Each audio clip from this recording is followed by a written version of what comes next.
भारत गौरव आचार्य श्री पुलक सागर जी गुरुदेव के प्रवचन और लेटेस्ट धार्मिक भजन व कार्यक्रम निशुल्क देखने व सुनने के लिए हमारे YouTube चैनल जीन शरण मीडिया को आज ही सब्सक्राइब करें और सबसे पहले देखने के लिए बेल आइकन पर क्लिक जरूर करें। चिंता और चिता, एक बिंदी हट गई तो चिंता, और बिंदी हट गई तो चिता, बिंदी रख दी तो चिंता।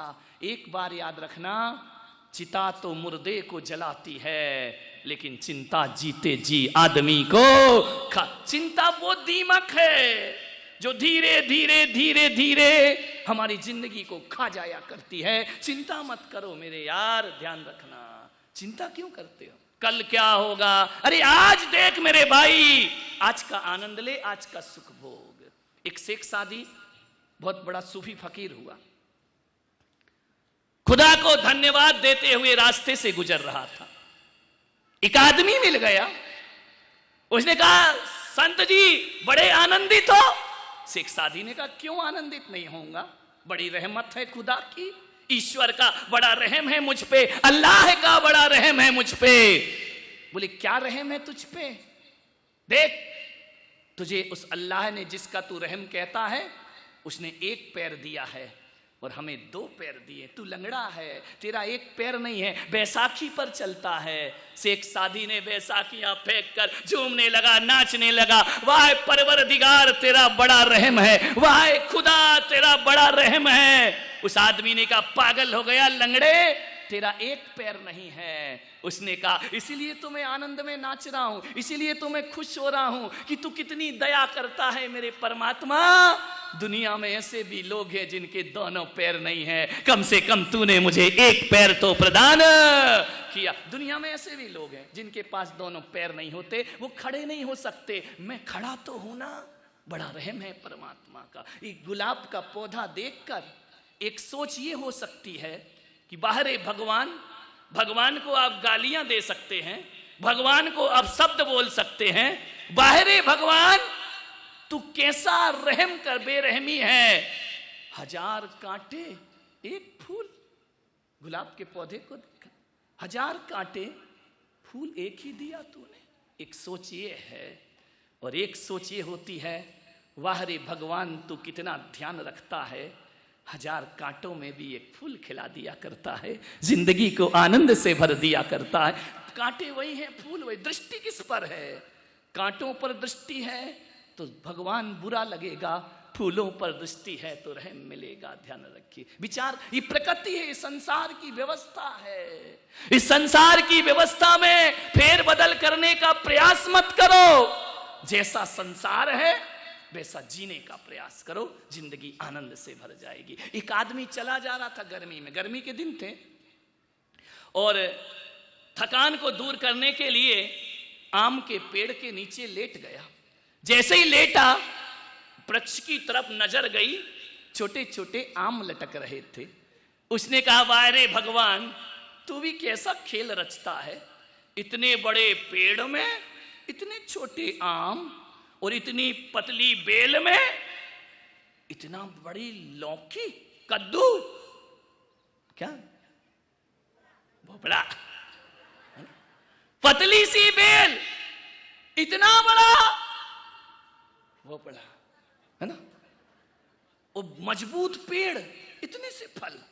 सोच रहा था, अचानक नींद लग गई, टप से एक आम गिरा नाक पे, नाक पकौड़ा बन गई।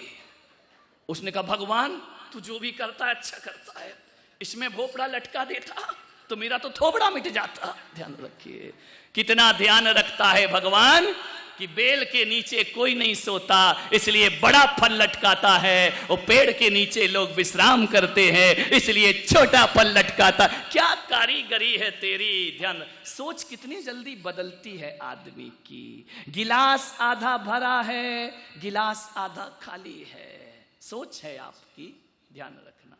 सेठ कुविचारों में फंस गया। एक फकीर था, रोज नमाज अदा करता था 5 टाइम की, मस्जिद में बैठकर। नवाब साहब एक दिन जुम्मे की नमाज पढ़ने आए। क्या देखता है वो फकीर कि मेरे पैरों में जूते नहीं, चप्पल नहीं, फटी पुरानी, पुराना जूता पहनता था। उसने खुदा से कहा कि वाह रे खुदा, ये नवाब जुम्मे के जुम्मे आता है और इसकी जूतियों में हीरे मोती जड़े हैं। मैं रोज आता हूं, मेरे पास फटे जूते हैं। क्या करता है तू खुदा? कम से कम अपना तो ध्यान रखा कर। मैं 5 टाइम की नमाज पढ़ता हूं, फटी जूतियां, और ये जुम्मे के जुम्मे आता है, हीरे मोती जड़ी जूतियां। इतना सोच ही रहा था कि क्या देखता है, मस्जिद की सीढ़ियों पर एक आदमी आ रहा है, हाथ के बल चढ़ते हुए, उसके दोनों पैर नहीं हैं। उस फकीर ने सोचा कि वाह रे खुदा, मैं तो अभी जूतियों पर सोच रहा था, तेरा कितना रहम है, तूने पैर तो दिए हैं, इस आदमी के पास तो पैर भी नहीं है। ध्यान रखना मान्यवर, उस फकीर की सोच बदल जाया करती है। इस प्रभु की दुनिया में जो कुछ मिला है उसकी कीमत समझो मेरे भाई। मैं जूतियों को रो रहा हूं, इसके पास पैर नहीं, फिर भी तेरे दर पे आ रहा है। मान्यवर सेठ चिंता के चुंगल में फंस गया। मेरे बच्चों के बच्चों का क्या होगा?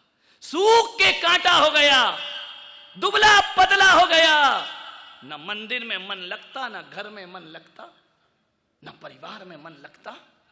सेठानी ने कहा, सेठ जी क्या हो गया तुमको? बोले कुछ नहीं पता भाग्यवान, मन नहीं लगता मेरा।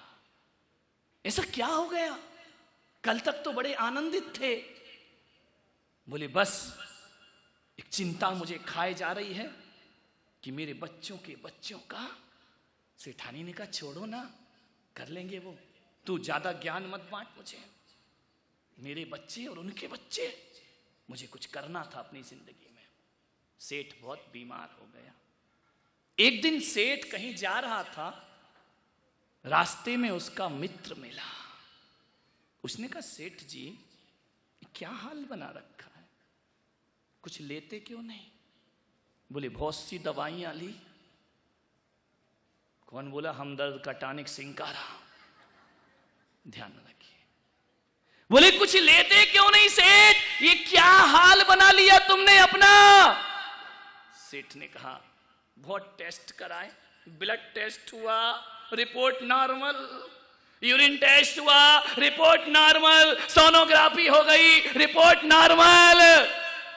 अरे बोले ताई ने जितने भी यहां कैंप लगाए, सबके जब रिपोर्ट देखे तो नॉर्मल। अरे तो बोले डॉक्टर को बीमारी पकड़ में नहीं आ रही है। उस मित्र ने कहा कि सेठ लगता बीमारी तेरे तन में नहीं है, बीमारी कहीं और है। सारी रिपोर्ट नॉर्मल आ रही है तो फिर सूख के कांटा क्यों हो रहा है? इतना दुबला क्यों हो रहा है? इतना सूख क्यों रहा है? सेठ ने कहा यही तो पता नहीं चल रहा है। हर रिपोर्ट नॉर्मल है, कोई बीमारी नहीं है मुझे, लेकिन फिर भी शरीर में अब ताकत नहीं रह गई है।